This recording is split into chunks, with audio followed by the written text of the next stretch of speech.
आपका जो सवाल है वो जरा डेंजर है और वो मुझे चिंता कराता है। शायद मुझे भी इस परीक्षा पे चर्चा पे इस प्रकार का सवाल पहली बार आया है। घर में भी माँ बाप, दो बच्चे हैं तो दोनों के बीच में कभी एक के लिए अच्छा बोलेंगे, कभी दूसरे के लिए। माँ बाप हर बार अपने बच्चों को कोसते रहे, देख तू खेलता रहता है, देख वो किताबें पढ़ता है, तू ये करता रहता है, देख वो पढ़ता है, यानी वो भी हमेशा उसी का उदाहरण देते हैं। प्रधानमंत्री जी, कृपया भाग्य लक्ष्मी जी, दृष्टि और स्वाति द्वारा पूछे गए प्रश्नों में पीयर प्रेशर और कंपटीशन से होने वाली चिंता तथा इसके कारण रिश्तों में आने वाली कड़वाहट से कैसे बचें, कृपया मार्गदर्शन कीजिए।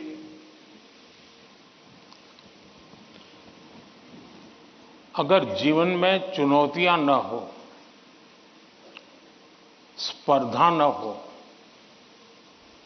तो फिर जीवन बहुत ही प्रेरणाहीन बन जाएगा, चेतनाहीन बन जाएगा। कंपटीशन होनी ही चाहिए, लेकिन जैसे एक सवाल में पूछा कालीकट से बच्ची ने, हेल्दी कंपटीशन, इसलिए कंपटीशन हेल्दी होना चाहिए। अब आपका जो सवाल है वो जरा डेंजर है और वो मुझे चिंता कराता है। शायद मुझे भी इस परीक्षा पे चर्चा पे इस प्रकार का सवाल पहली बार आया है। देखिए, कभी कभी इस प्रवृत्ति का जहर, ये बीज पारिवारिक वातावरण में ही बो दिया जाता है। घर में भी माँ बाप, दो बच्चे हैं तो दोनों के बीच में कभी एक के लिए अच्छा बोलेंगे, कभी दूसरे के लिए। तो कभी उन दो भाई बहन में भी, या दो भाई में भी, या दो बहनों में भी, देखिए माँ ने उसको तो ये कह दिया और मुझे ऐसा कह दिया। एक इस प्रकार की विकृत स्पर्धा का भाव जाने अनजाने में परिवार के रोजमर्रा के जीवन में बो दिया जाता है। और इसलिए मेरी सभी पेरेंट्स से आग्रह है कि कृपा करके बच्चों की इस प्रकार की कंपैरिजन, अपने ही संतानों की ऐसी कंपैरिजन मत कीजिए।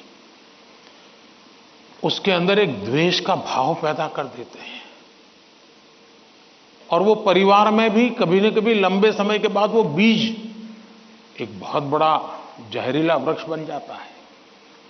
उसी प्रकार से मैंने बहुत पहले एक वीडियो देखा था, शायद आप लोगों ने भी देखा होगा। कुछ दिव्यांग बच्चे, उनकी एक कंपटीशन में सब दौड़ रहे हैं। 12-15 बच्चे अलग अलग, किसी दिव्यांग है तो कठिनाइयां है, लेकिन वो दौड़ रहे हैं। इतने में एक बच्चा गिर जाता है।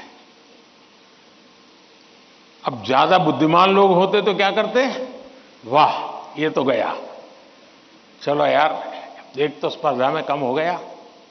लेकिन उन बच्चों ने क्या किया, सबके सब जो आगे चले गए थे वो भी पीछे आए, जो दौड़ रहे थे वो भी रुक गए।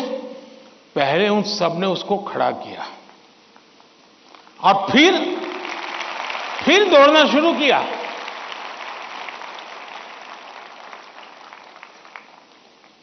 सचमुच में ये वीडियो दिव्यांग बच्चों के जीवन का भले होगा, लेकिन हम लोगों को भी ये बहुत बड़ी प्रेरणा और बहुत बड़ा संदेश दे देता है। अब तीसरा विषय है कि आपके दोस्त से आपको किस चीज की स्पर्धा है भाई। मान लीजिए 100 मार्क्स का पेपर है, अगर आपका दोस्त 90 ले गया तो क्या आपके लिए 10 मार्क बचा है क्या? आपके लिए 10 मार्क बचा है क्या? आपके लिए भी तो 100 है ना? तो आपको उससे स्पर्धा नहीं करनी है, खुद से करनी है। खुद से करनी है कि वो 100 में से 90 लाया, मैं 100 में से कितना लाऊं। उससे द्वेष करने की जरूरत ही नहीं है। एक्चुअली तो वो आपके लिए इंस्पिरेशन बन सकता है। और अगर यही मानसिकता रहेगी तो क्या करेंगे आप? अपने से तेज तर्रार व्यक्ति को दोस्ती नहीं बनाएंगे। आप ऐसे जिसकी कुछ चलती नहीं बाजार में, उसी को दोस्त बनाएंगे और खुद बड़े ठेकेदार बन के घूमते रहोगे। सचमुच में तो हमसे प्रतिभावान दोस्त ढूंढने चाहिए। हमने जितने ज्यादा प्रतिभावान दोस्त मिलते उतना हमारा भी तो काम बढ़ता है, हमारा स्पिरिट भी तो बढ़ता है। और इसलिए कभी भी हमने इस प्रकार का ईर्ष्या भाव कतई ही अपने मन में नहीं आने देना चाहिए। और तीसरा, मां बाप के लिए भी बहुत बड़ा चिंता का विषय है। मां बाप हर बार अपने बच्चों को कोसते रहे, देख तू खेलता रहता है, देख वो किताबें पढ़ता है, तू ये करता रहता है, देख वो पढ़ता है। यानी वो भी हमेशा उसी का उदाहरण देते हैं। तो फिर आपके दिमाग में भी यही एक मानदंड बन जाता है। कृपा करके मां बाप इन चीजों से बचे। कभी कभी तो मैंने देखा है कि जो मां बाप अपने जीवन में ज्यादा सफल नहीं हुए हैं, जिनको अपने पराक्रम, अपनी सफलताएं, अपनी सिद्धियों के विषय में दुनिया को कुछ कहने को नहीं है, बताने को नहीं है, तो वे अपने बच्चों का रिपोर्ट कार्ड ही अपना विजिटिंग कार्ड बना देते हैं। किसी को मिलेंगे, अपने बच्चे की कथा सुनाएंगे। अब ये जो नेचर है वो भी एक प्रकार से बच्चे के मन में एक ऐसा भाव भर देता है कि मैं तो सब कुछ हूं, अब मुझे कुछ करने की जरूरत नहीं है। वो भी बहुत नुकसान करता है। सचमुच में तो हमें अपने दोस्त में से ईर्ष्या भाव के बजाय उसके सामर्थ्य को ढूंढने का प्रयास करना चाहिए।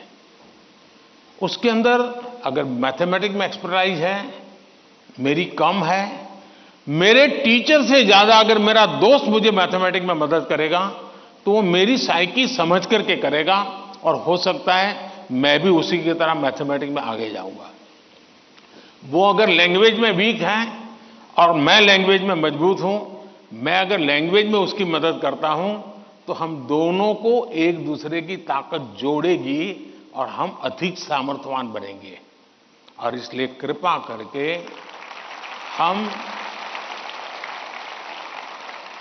अपने दोस्तों से स्पर्धा और ईर्ष्या के भाव में न डूबें। और मैंने तो ऐसे लोग देखे हैं कि खुद फेल हो जाए, लेकिन अगर दोस्त सफल हुआ है तो मिठाई वो बांटता है।